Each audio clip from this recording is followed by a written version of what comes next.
अनाथ बेटा। रूपा और शेखर सरिता विहार में रहते हैं। वो अपनी जिंदगी में बेहद खुश होते हैं। दोनों का शौर्य नाम का एक बेटा भी होता है, जिस पर दोनों ही अपनी जान छिड़कते हैं। शेखर, अब तो आप शौर्य को अपनी गोद से नीचे उतार दीजिए, उसके सोने का टाइम हो रहा है। नहीं रूपा, इसे मेरे पास ही रहने दो प्लीज। मैं थोड़ी देर में इसे बिस्तर में सुला दूंगा। लेकिन कल सुबह आपकी ऑफिस में मीटिंग भी तो है ना, और इसके लिए आपको कल जल्दी भी तो निकलना होगा। जाइए, आप भी जाकर सो जाइए। क्या यार, अभी तो मेरी गोद में आया था मेरा बेटा और तुम उसे लेकर जा रही हो। बाद में कर लेना अपने बेटे से प्यार, अभी जाकर सो जाइए।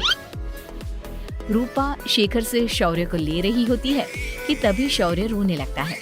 शौर्य को रोता देखकर रूपा उसे फिर से शेखर को थमा देती है। आपका बेटा ना एक नंबर का नौटंकी है, बिल्कुल आप पर गया है वो। साफ बोलो ना, तुम्हें जलन होती है हम दोनों बाप बेटे का प्यार देखकर। पहले बड़ा तो होने दो तुम शौर्य को, फिर देखना वो सबसे ज्यादा मुझे ही प्यार करेगा। देखते हैं।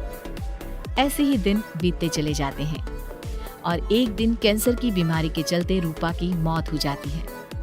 अब शौर्य 3 साल का हो चुका होता है, जिसके कारण उसकी दादी शेखर पर दूसरी शादी का दबाव बनाने लगती है। शेखर, शौर्य अभी बहुत छोटा है और उसे इस समय एक माँ के प्यार की बहुत जरूरत है। माँ, मुझे दूसरी शादी नहीं करनी।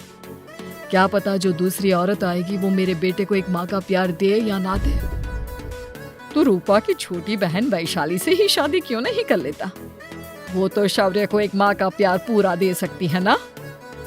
मैंने कहा ना माँ, मुझे दूसरी शादी नहीं करनी, और अपनी ही पत्नी के बहन से तो हरगिज नहीं। ऊपर से अगर रूपा देख रही होगी तो वो क्या सोचेगी?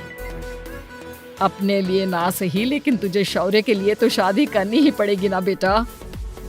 शेखर कुछ कहता उससे पहले ही अंजुमन उसे रूपा की कसम दे देती है, जिसके आगे मजबूर होकर शेखर शादी के लिए हामी भर देता है।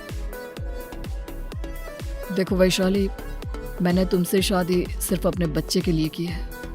मैं चाहता हूँ कि तुम उसे एक माँ का भरपूर प्यार दो। शौर्य, आपके साथ साथ मेरा भी कुछ लगता है। अगर आप मुझसे शादी नहीं भी करते, तब भी मेरा प्यार शौर्य के लिए कभी कम या ज्यादा नहीं होता। शादी के कुछ दिनों बाद ही शेखर की माँ की भी मौत हो जाती है। वैशाली शौर्य को एक माँ से भी बढ़कर प्यार देती है। शौर्य को लेकर वैशाली का यूं निस्वार्थ प्यार देखकर शेखर को भी उससे प्यार हो जाता है, और कुछ सालों बाद शेखर और वैशाली का भी लड़का हो जाता है। लेकिन इसके बाद वैशाली का शौर्य को लेकर बर्ताव बदलने लगता है। वैशाली, मैं देख रहा हूँ तुम आजकल शौर्य का जरा भी ध्यान नहीं रख रही हो। मुझे पता नहीं था कि आदित्य के होने के बाद तुम इतना बदल जाओगी। आदित्य मेरा अपना सगा खून है और शौर्य दीदी का, फिर मैं दोनों में अंतर कैसे नहीं करूं? माँ भले ही दोनों की अलग अलग है, लेकिन पिता तो एक है ना। अगर मुझे पहले पता होता कि तुम इतनी जल्दी बदल जाओगी तो मैं कभी तुमसे शादी ही नहीं करता। हाँ, तो किसने कहा था आपसे मुझसे शादी करने के लिए? मैं थोड़ी ना आई थी आपके पास, आपकी माँ ही आई थी मेरे घर आपका रिश्ता लेकर। वैशाली, मुझे तुमसे ऐसी उम्मीद नहीं थी। गुस्से में शेखर अपना पैर पटकता हुआ शौर्य को वहाँ से लेकर चला जाता है। पापा, मम्मा मुझसे प्यार क्यों नहीं करती? क्या मैं उनका सगा बेटा नहीं हूँ, इसलिए मुझसे प्यार नहीं करती? मम्मा नहीं करती तो क्या हुआ बेटा, पापा तो करते हैं ना आपसे प्यार। कुछ दिनों के बाद, आज तुझे खाना पीना कुछ नहीं मिलेगा, चल चुपचाप से अपने रूम में जाकर सो जा। माँ, अब भाई को खाना क्यों नहीं दे रही हो? बेटा, तू आराम से खाना खा, इस नालायक की चिंता मत कर। एक दिन खाना नहीं खाएगा तो मर नहीं जाएगा ये। अगर भैया नहीं खाएंगे तो मैं भी नहीं खाऊंगा। तू अपने भाई का भक्त क्यों बन रहा है? ये तेरा सौतेला भाई है, सगा नहीं जो तू लक्ष्मण बन रहा है। माँ, आपको इतना भी नहीं मालूम? श्री राम और लक्ष्मण सगे भाई नहीं थे। श्री राम माता कौशल्या और लक्ष्मण माता सुमित्रा की कोख से जन्मे थे। दोनों की सिर्फ पिता एक थे, लेकिन माँ अलग थी। मुझे ज्यादा ज्ञान देने की जरूरत नहीं है, ये सतयुग और त्रेता युग नहीं है, समझे? आया बड़ा भाई का चमचा। इतना कहकर वैशाली वहां से चली जाती है, जिसके कुछ टाइम बाद शिखर वहां आता है और आदित्य उसे सारी बात बताता है। मुझे माफ कर दो शौर्य, तुम्हारी माँ के जाने के बाद मुझे दूसरी शादी का फैसला करना ही नहीं चाहिए था। अगर मैं दूसरी शादी नहीं करता तो शायद आज तुम्हारी ये हालत ना होती। नहीं पापा, अगर आप शादी नहीं करते तो मुझे आदित्य जैसा छोटा भाई कभी नहीं मिलता। थैंक यू मुझे इतना अच्छा भाई देने के लिए।